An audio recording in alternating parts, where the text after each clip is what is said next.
Okay, so how do you get your kids to do their chores without having to repeat yourself and remind them 18 times? What do you do when a child flat out defies you and just disregards your instructions? What should you do when your teenager doesn't do their homework or go to their sports practice? Should we force a teenager to go on family vacation, or is it ever okay just leave them with family?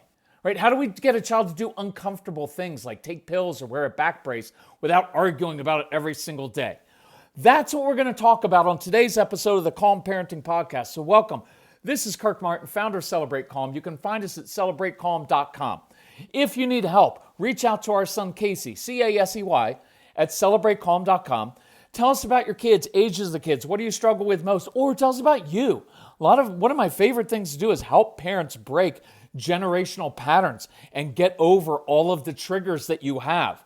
That's huge. So tell us about it. We talk about it as a family. We respond back to you personally and usually very quickly. Why? Because that's our family mission, to help you do these things. So if you need help booking a live event, because we're doing a lot of live free workshops around the country, ask Casey about it. And we'll come to your town. That would be cool to meet you in person. And if you need help, help financially with any of our products, just let Casey know. We're here to help. So I wanted to do a kind of a bonus podcast with some very different questions, but really some different answers. Because when I'm mentoring people and doing phone consultations or just answering emails from people who listen to the podcast, we get all kinds of questions. And I don't like to give the standard answers because they tend not to work with strong-willed kids. You know this. It usually backfires. How many of you had a more compliant child first and you were like, wow, we are such good parents. And then you had the strong-willed child and you're like, we don't know anything anymore.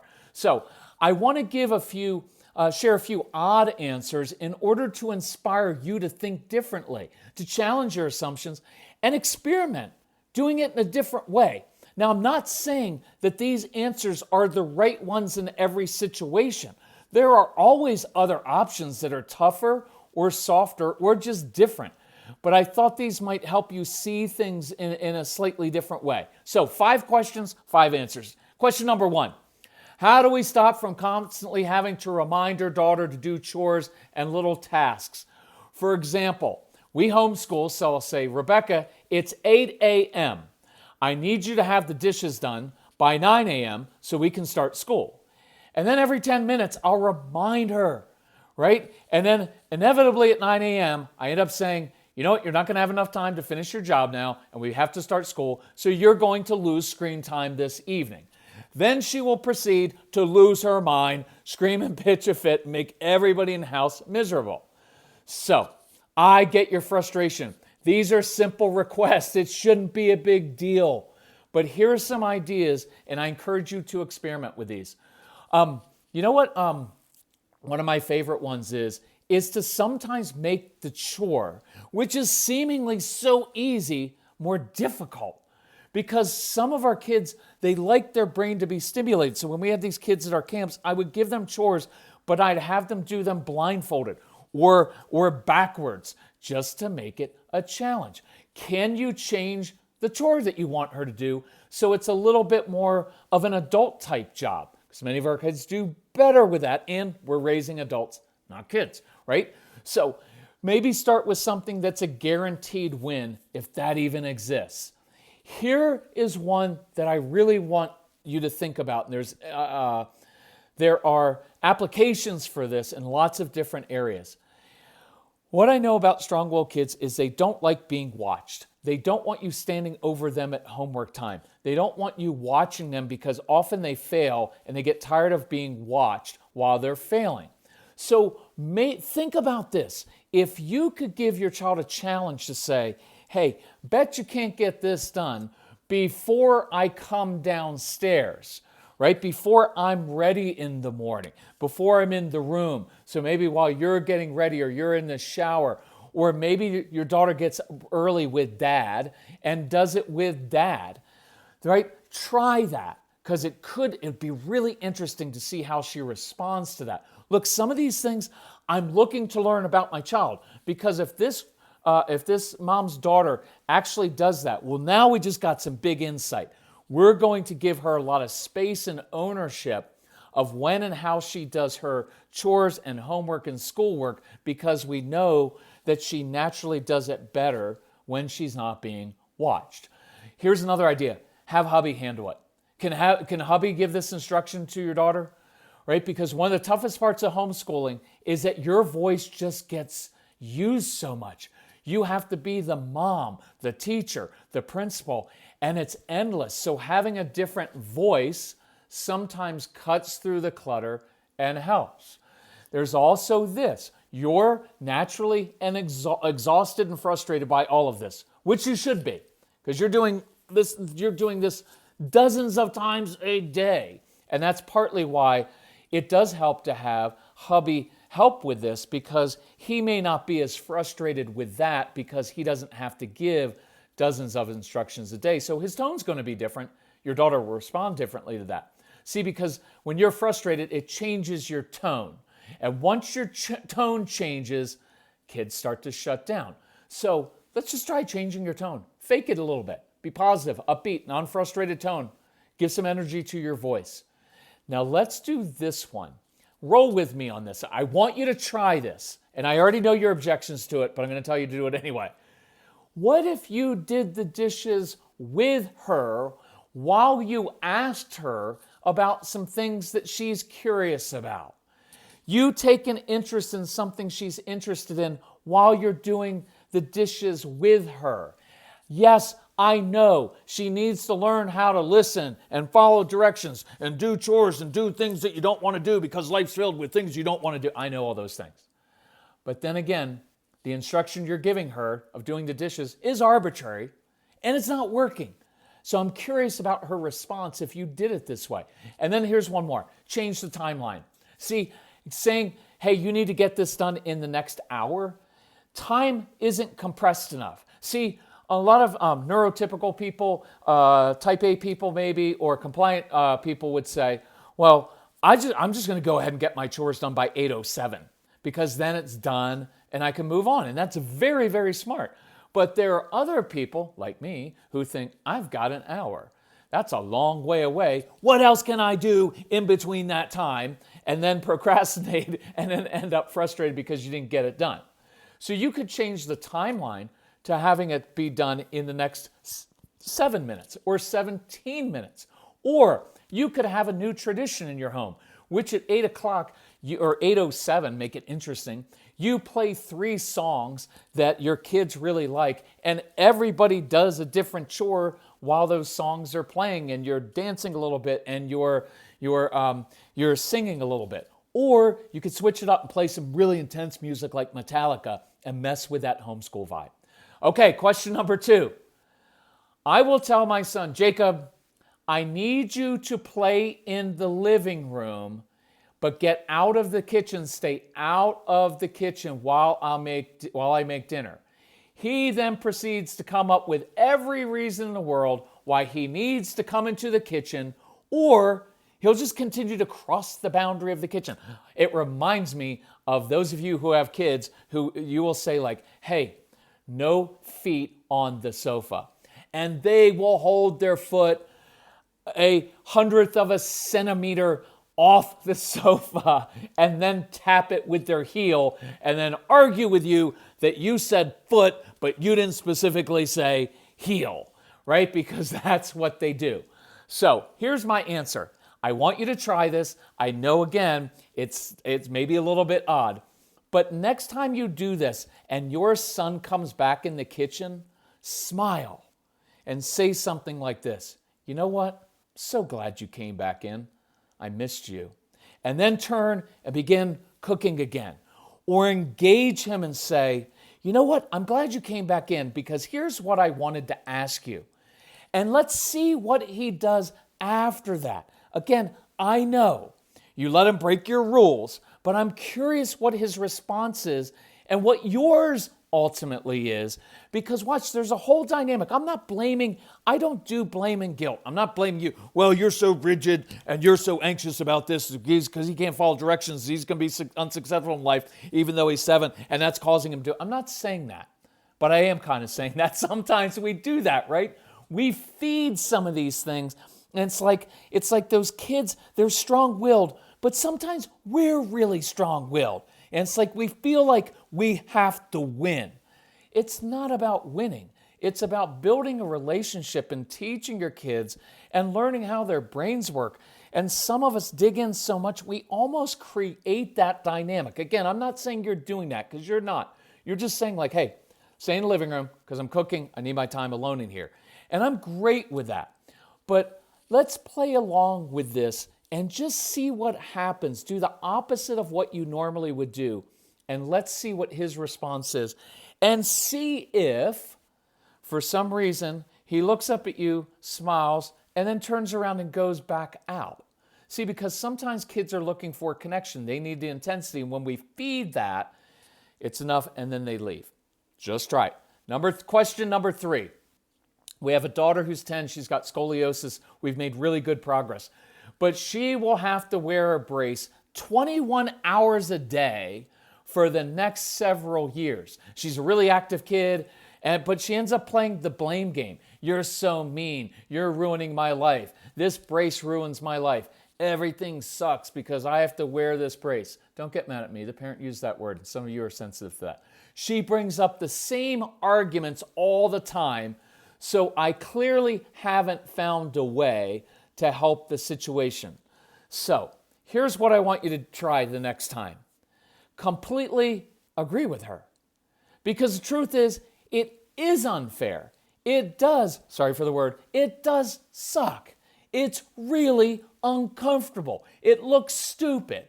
It's ruining her day. Whatever she says, agree with and validate her because her feelings are correct.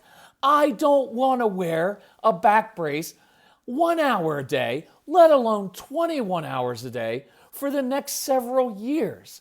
So stop. This isn't for you, mom and dad, but for all of us. Stop trying to convince our kids otherwise. Oh, honey, it's not a big deal, right? It'll be okay. You'll get used to it. No, I'm not going to get used to it. It's really uncomfortable. And I'm a kid, and I'm concerned with how I look. And now my clothes probably look funny, and I can't wear certain clothes because I have to wear the stupid back brace at school. And maybe I get made fun of a little bit. I don't know if that's happening. But stop trying to convince her, or we try to convince it. Well, honey, it's really important because, well, I know it's important. Okay, it's important for her health. But we're talking about a kid. They're not thinking 3 or 5 or 30 years in the future because they're invincible. They're thinking about right now. So I encourage all of us, stop trying to convince your kids because, see, it's her arguing that makes you uncomfortable. And you're like, well, I haven't found a good answer. There is no good answer. It's a really bad situation, right? So I would rather respond with, you know what, if I were you, I'd hate wearing that stupid thing all the time too. In fact, I admire you when you do wear it. It's one of my favorite qualities about you, honey. You can push through when you want. I love that strong will because other kids, they give up, but you don't. You push through, and I admire that spunk. I admire that spirit. See, that's affirming her in a good way, and it's also validating, yeah, this stinks, right? And then maybe you drop it and just see what she does. Now, here's another idea. Maybe since she has to wear something really uncomfortable for her health, remember, and we're trying to convince her that it's really important, well, maybe you and your husband agree to do something you don't want to do every day for your health, like a certain number of push-ups or sit-ups or changing your diet. So she's not alone in this. And you are modeling, yes, we sacrifice in the short term for health and gains in the long term. See, she will see you doing something you don't like that ultimately helps you become more healthy. See, maybe since she's active, you allow her to design your new workout routine so she can make you uncomfortable, right? And then you can say with a grimace and a smile, you're mean, you're ruining my life. This exercise is so hard. See, you can turn that into something where you're bonding and everybody in the family is doing something uncomfortable. Maybe one of the uncomfortable things is learning how to stop lecturing or yelling and breaking generational patterns, right? Your message to her is that this will help her in the long run, but she's a kid, so she doesn't care about that. So do something that helps you in the long run, like exercising, eating something healthy. I really like that idea, actually, a lot. Question number 4. So this family has a strong-willed teenager, and they've struggled to motivate the child for years. It's one thing after another with poor grades, missing assignments, not going to sports practice, and that leads to losing screens. So one day the mom went for a walk with the dogs, and she texted me and she said, hey, I left a note on the front door and said, hey, you can't do anything with your phone, with TV, with any screens. You can go outside, you do workout, you can go to your practice. But the mom got a text from the sibling saying, hey, he didn't go to practice and he's really angry. So mom texted me and said, what should I do when I get home? And I gave an answer that I rarely give. And it was this: Mom, proceed with your evening and try to enjoy it without trying to fix this situation, without trying to improve it, without addressing it, because you've addressed some of these things literally hundreds of times. And the truth is, your child has choices to make, and they make them, and they live with the consequences. And it's not up to you to explain over and over and over again and make your child do things. So this night, just roll with this. Mom, what do you want to do tonight? Do you want to read a favorite book? Do you want to watch a movie, a video? Do you want to meet a friend for an hour? Do you want to work out? What do you want to do? And I don't know why that hit me in the moment, but I figured it must be important. So don't revolve the entire night around, once again, trying to fix your child, fix the behavior, fix the situation, somehow motivate that child. Go enjoy your night. He doesn't have to go to the workouts, but if he doesn't, then his activities at home are limited. It's just the way that you roll. He can be angry all night, and that's his choice. But you're not responsible for changing your child and changing their mood when they make a choice, right? Again, this is not a situation in which the child is punching holes in the wall, getting violent, and hitting siblings, right? That's different, so understand the context. But in this case, it's like, just go enjoy your night. Do something you want to do. Be happy, and here's why. Well, one reason is you just have to do that because that's good for you. And everything doesn't have to revolve around your child. And you're not responsible for fixing everything because the truth is you haven't been able to do it in the past all the time. And maybe when you go and get your workout or spend an hour, 30 minutes with a friend having a cup of coffee or tea or a drink or just hanging out and laughing, you get some clarity. Maybe when you come home from your walk or whatever you're doing, maybe when you come home, you have clarity and you can see the situation and you're not tense and you're not on edge and you're not feeding into that child's thing, and you can address them in an even matter-of-fact way and you can problem solve. Or maybe you don't do any of that and you just come home and you're happy and you had a good night and you're worthy of doing that. That is your right to do. Your life doesn't end when you have kids, right? There's a balance here. And maybe the whole goal of the night was you just sent the message that I do the right thing and I do some things that are important for me, and that changed my mood, and maybe you'll end up drawing your kids to you, but that doesn't even matter because the end goal of it all could just be that you just had a really nice night with your friend, and that's enough. And you don't have to justify. You don't, moms especially moms, because you do everything for everybody else. You don't have to justify doing something for yourself. You don't have to apologize for that. Just go do it, right? Look, one quick thing. You're listening to a parenting podcast. You're not a selfish person, right? The people who are really bad parents don't listen to my podcast. I'm kidding. But they don't listen to podcasts. You're a conscientious person listening to a podcast. You engage me. You're paying me for phone consultations and to mentor you. What that tells me is you're engaged and you want more than anything else for your family, for things to work well and to help your child. So you're not a selfish person by nature, right? So go do that thing for yourself. Question number 5. So this is a family. They've got a teenage son who's like an old soul. He's very happy on a farm, right? And so they're taking a family vacation to Disney. And so this mom, like all good moms, all good dads, it's like she wants him to come on family vacation because in my mind, that's what a family vacation is, a family being together. But she wrote and said he can make everybody miserable when he's not interested. So he doesn't want to go to Disney. And we have the option of having him stay on the farm with my sister. Or we can force him to go along despite knowing he will suck the magic right out of the Magic Kingdom, right? And it hurts my heart to not have him with us. Can you hear that? You probably feel that as a mom, right? Now, dads, I shouldn't say this, but it's large. Dad will be like, yeah, let's just leave it, please. Can we just leave the kid at home, right? But mom, it like hurts your heart, right? That's what I love about moms is you feel everything so deeply. It doesn't mean dads don't feel that too, but we don't, right? But also, none of us want to endure the pain of taking, and I love this line, a 65-year-old farmer in a 12-year-old's body to Disney World. So my response was, trust your instincts, Mom, they're good. Your son will be happy and content on the farm, while the rest of you are happy and content, enjoying a peaceful vacation. Don't be afraid to do things differently and do what works for your family. Stop giving into all those other people who judge you. They don't walk in your shoes. They don't live with your family and your kids. Do what you know is right for your family.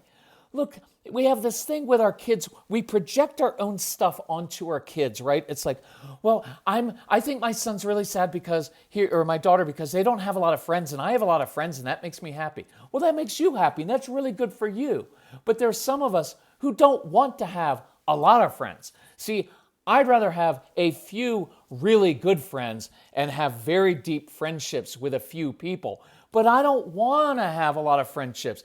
I like alone time. It really helps me. And so you could perhaps look at me and say, oh my gosh, you must be so sad not having all the friends I have. I'm like, nope, I'm really happy with that, right? And so knowing that your child would be happy, it's perfect. That's what you want, right? Train up a child in the way he should go, not the way you want them to go. Know your child, right? There's no need to force something just because that's what you're supposed to do. Enough of that.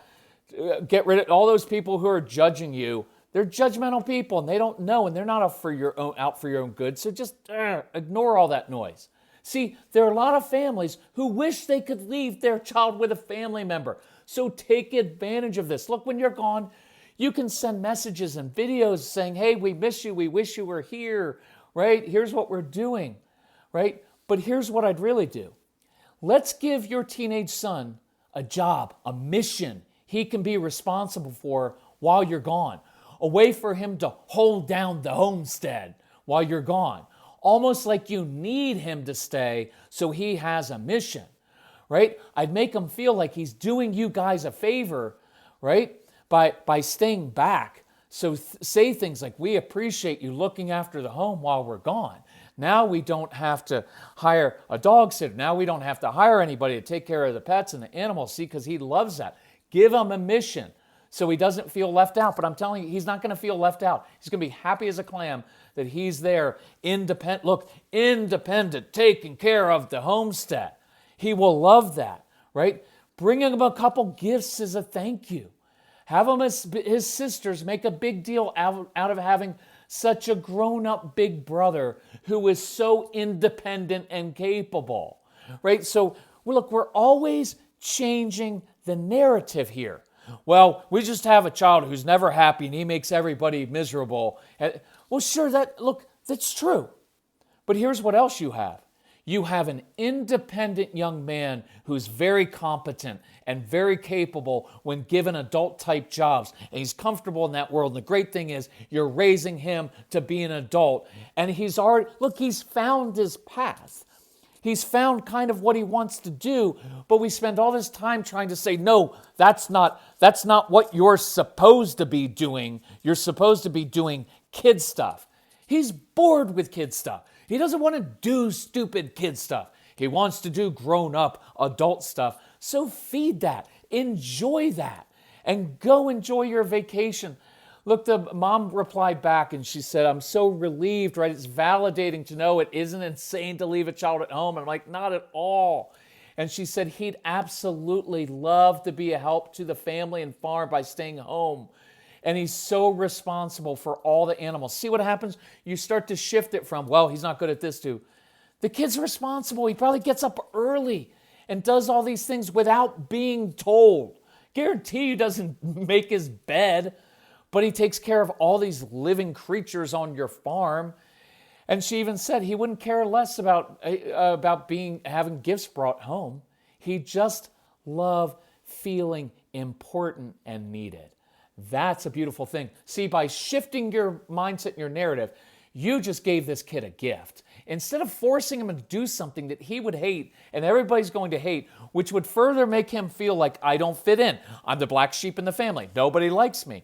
Because you're supposed to do that. Instead, you just built his confidence. And now he gets to be big man on the ranch and you come home and you're like, man, looks better. Wait, did you fix that? You did that? Man, we might need to do this more often, son. That would be awesome. So, thank you. Thank you for the good questions. Thank you for being willing to try some things, to do some things differently and look at it in a different way. Change that narrative about your child, right? Work on yourself. I'm not going to keep going on, but I want you to work on yourself. If we can help you with that, reach out to Casey, celebratecalm.com. Go on the website. If you want a recommendation, one, I would get the Get Everything package because it's literally everything we have put together. Parents are always email, like, is that everything? I'm like, yes, it's everything. So I would call it the Get Everything package, right? Or you can get the Calm Parenting package or No BS or dual phone consultations with me. Or reach out to Casey and ask us and we'll send you in the right direction. Either way, we will help you because that's what we live to do. Love you all. Thank you for listening to the podcast. Thanks for sharing it with others and subscribing to it. It means a lot to us that you do that. So, hey, we'll talk to you soon. Thanks again. Bye-bye.